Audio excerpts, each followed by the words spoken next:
आनंदी प्रेक्षकांनो, मालिका खूपच सुंदर वळणावरती येताना आपल्याला दिसत आहे. मालिकेचा कसला जबरदस्त प्रोमो आउट झालाय. आपण पाहिलं की शिल्पा आणि इकडे आता स्वतः इकडे धनश्रीने विद्याधरच्या मदतीने आनंदीला खाली पाडण्याचा जो काही घाणेरडा डाव आता रचलेला होता, तो डाव तर आनंदीने हाणून पाडत इकडे आता विद्याधरची सगळ्या फॉरेन क्लायंटच्या समोर अब्रू तर वाचवलेलीच आहे. पण आता तिने असा काही प्रकार केलेला आहे की ज्यामुळे मात्र आता इकडे सगळ्या गोष्टी इकडे क्लिअर झालेल्या आहेत. आणि या गोष्टी क्लिअर होत इकडे आता आनंदीला इंटरव्ह्यूच्या वेळेला त्या आता फॉरेन डेलिगेट्सनी असा काही पद्धतीने ॲप्रिशिएट केलंय की आता एक इंडियन वुमन आपल्या नवऱ्यासाठी काय करू शकते. एक आता संसारी बाई, भारतीय सुसंस्कारी बाई नक्की आता आपल्या नवऱ्यासाठी पुतळा बनण्याची पण ताकद ठेवते.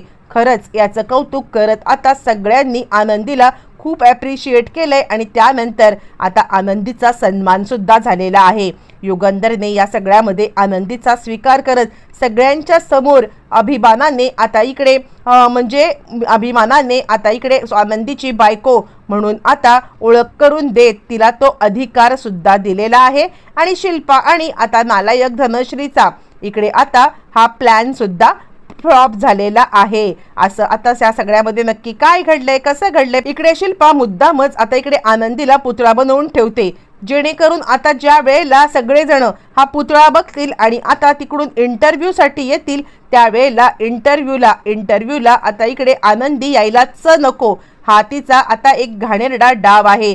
पण हा तिचा घाणेरडा डाव इकडे आनंदी अशा पद्धतीने हाणून पाडणार असते प्रेक्षकांनो की आता आनंदी या सगळ्यामध्ये अशा पद्धतीने तिला आता काहीतरी उलटा पालटा आता गोंधळच चालणार असतो.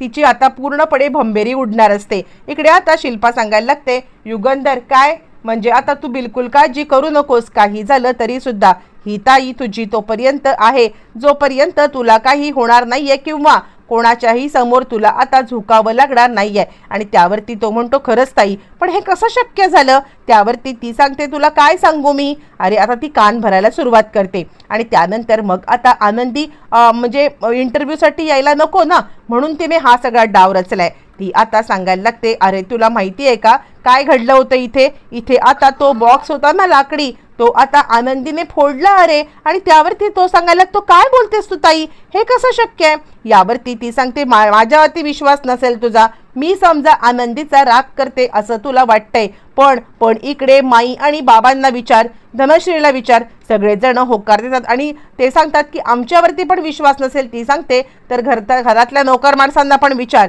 असं म्हटल्यावर ते युगंधर म्हणतो, आनंदी इतकी बेजबाबदार कधीपासून वागायला लागली. आनंदी अशी दिवसेंदिवस बेजबाबदार का वागतेय.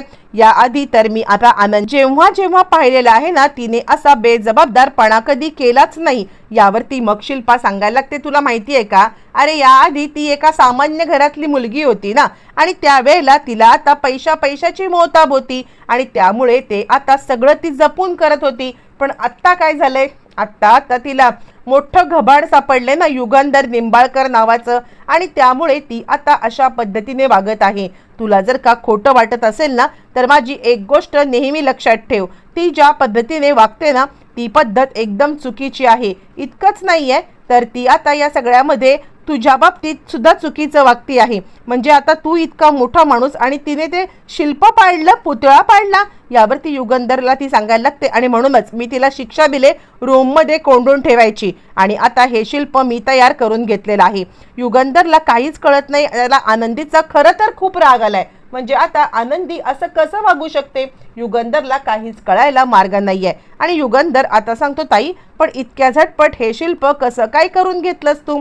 आणि त्यावरती ती सांगते, अरे माझ्या भावासाठी जे काही करता येईल ना ते सगळं मी करायला तयार आहे.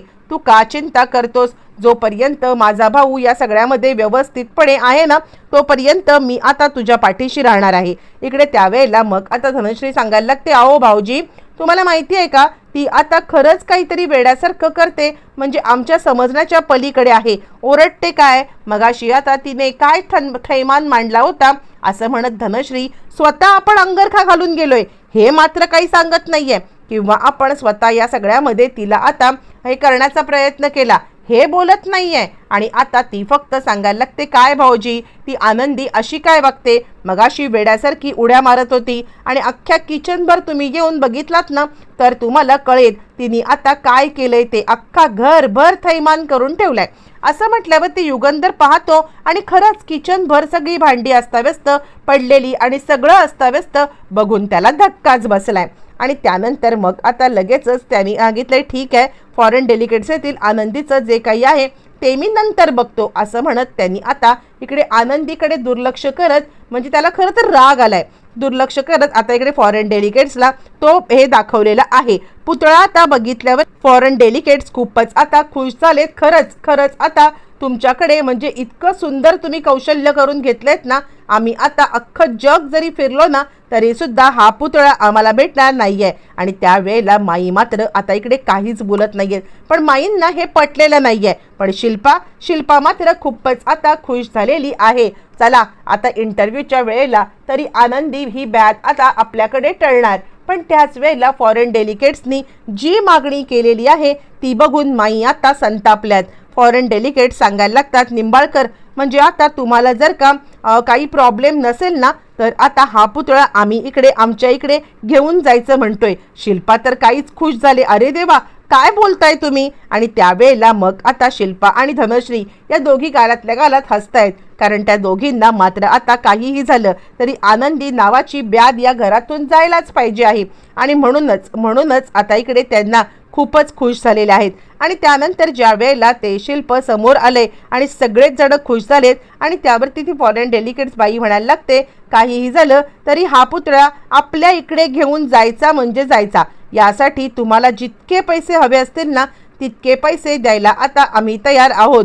ही इंडियन ब्युटी आम्हाला पाहिजे. आत्तापर्यंत हे सगळं नीट चालू होतं, पण अचानकपणे पुतळ्याची मागणी केल्यावरती आता मात्र माई पेटून उठलेल्या आहेत. माई आता विचार करतायत, काय चाललंय या शिल्पाचं. म्हणजे ही शिल्पा आता काही झालं तरी सुद्धा आनंदीला काही यांच्यासोबत पाठवणार का ते काही नाहीये. शिल्पाला या सगळ्यामध्ये आता मात्र धडा शिकवलाच पाहिजे म्हणत आता माई चिडून उठल्यात. यावरती युगंधर म्हणतो, ठीक आहे ना, तुम्ही चिंता करू नका. म्हणजे आता हा पुतळा आपण इकडे लावला तरी सेम टू सेम आम्ही तुम्हाला दुसरा पुतळा 100% बनवून देऊ शकतो. त्यावरती ते म्हणतात, नाही तुम्ही दुसरा पुतळा बनवून घ्या, आम्ही तुम्हाला जो खर्च येईल त्याच्या 10 पट खर्च देऊ, पण हा पुतळा मात्र आता आम्हालाच पाहिजे. आणि ते आता इकडे भर देत असतानाच युगंधर सांगतो, ठीक आहे, तुम्हाला जर का हा पुतळा आवडला असेल ना तर तुम्ही घेऊन जा. मग मात्र आत्तापर्यंत गप्प असलेल्या माई आहेत त्या माई पेटून आता उठलेल्या आहेत. आणि माई इकडे सांगायला लागतात,